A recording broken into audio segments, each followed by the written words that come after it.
So I've been rewatching the Spider-Man movies in preparation for Spider-Man No Way Home, and this one is a freebie because this one isn't going to be connected really to the other ones. But I wanted to rewatch Spider-Man Into the Spider-Verse again because I have seen it. This will be the third time.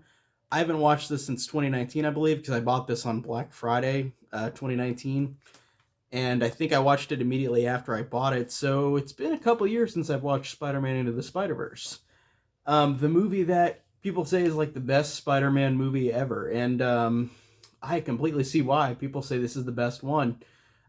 This one is very different than the other Spider-Man movies. This one is animated as well, where it's more about Miles Morales, the successor to Spider-Man in the comics. So now it has Peter Parker in it, but it's not a Peter Parker story. It's got elements of Peter Parker, and he is a character in this movie, but this movie is all, at the end of the day, a Miles Morales movie. It is about this character and his plight and being a kid, um, and taking over after the Spider-Man of his universe has died.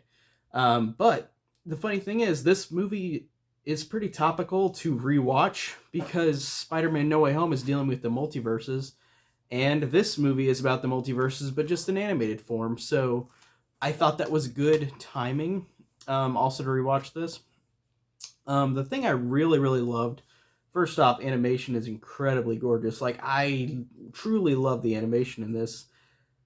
It really does a fantastic job of feeling just like a comic book, like literally just like an actual comic book to come to life. Um, I said Miles Morales is the main character, but we have so many other Spider-Man characters in this, other Spider-Men and women. So we have a Peter Parker who is a Peter Parker that has divorced Mary Jane and is in a bad time in his life. And I like seeing that kind of Peter Parker. And I thought it was really funny. And Jake Johnson voices that Peter Parker, which is great. He's really good voice actor. I really enjoyed that. And also, you got Haley Steinfeld as Gwen Stacy, who is awesome. I love Haley Steinfeld already, and it's just great to remember that she's in this, and she's really fantastic as Spider Gwen. And this version of Gwen Stacy lost her best friend Peter Parker, and then she became the hero, and I like that. And I haven't read any Spider Gwen comics, but I know that it's just basically the version of Spider Man if it was Gwen Stacy, which is really cool because that character gets more development, and I really enjoyed that. And again, Haley Steinfeld's voice acting is really good and really fun. Um, there's a character named Peter Porker who is a spider pig, a literal comic, or I mean, a little cartoon pig that goes around and hits people with mallets. Um, that is really funny, and it only works in the animation department because of that. But I thought it was really hilarious. It's like this Looney Tunes type character for Spider-Man. And then you've got Noir Spider-Man, which is a Spider-Man from the 30s. That's a black and white Spider-Man, voiced by Nicolas Cage, which is awesome and fantastic because he's so good in this. He's a really good voice actor too. I know he did the Croods, which I remember thinking that was fine. The first Croods, I haven't seen the second one, but he really sold it in this movie. He was very, very good. And then you got Penny Parker, who is an anime version of Spider-Man, and she's got a robot spider, which is just really cool to see the distinction between all of these different Spider-Man together, joining together.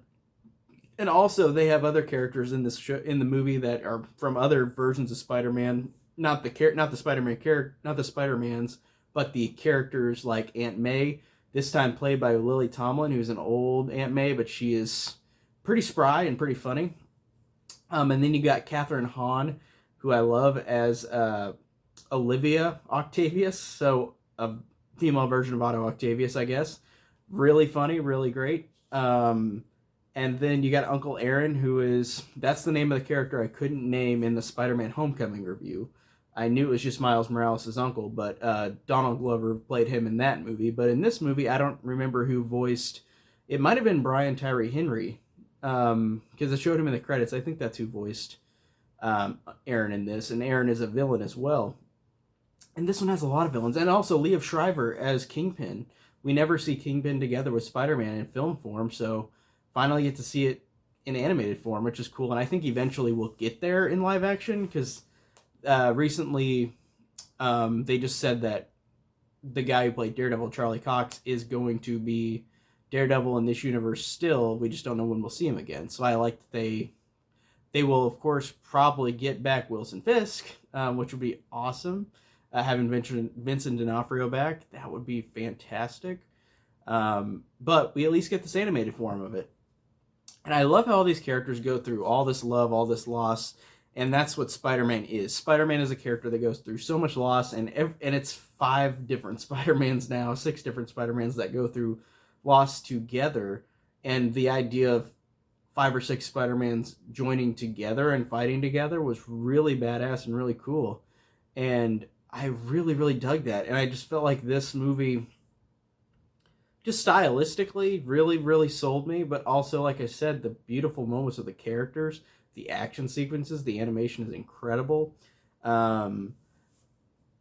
I felt like it really did a good job of just being a really great movie, and it's weird because this is one, even though I just rewatched it, I really liked it a lot.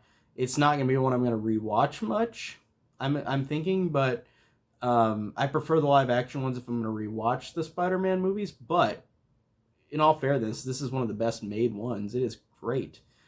Maybe I might just need to watch it a couple more times to get into that groove of rewatching it over and over again. But I've only seen it 3 times since it came out. Saw it in the theater, saw it on whenever I bought it on Black Friday in 2019, and now. So this is the one I watched the least, I think, unless Venom counts as 3 now, because I just rewatched Venom.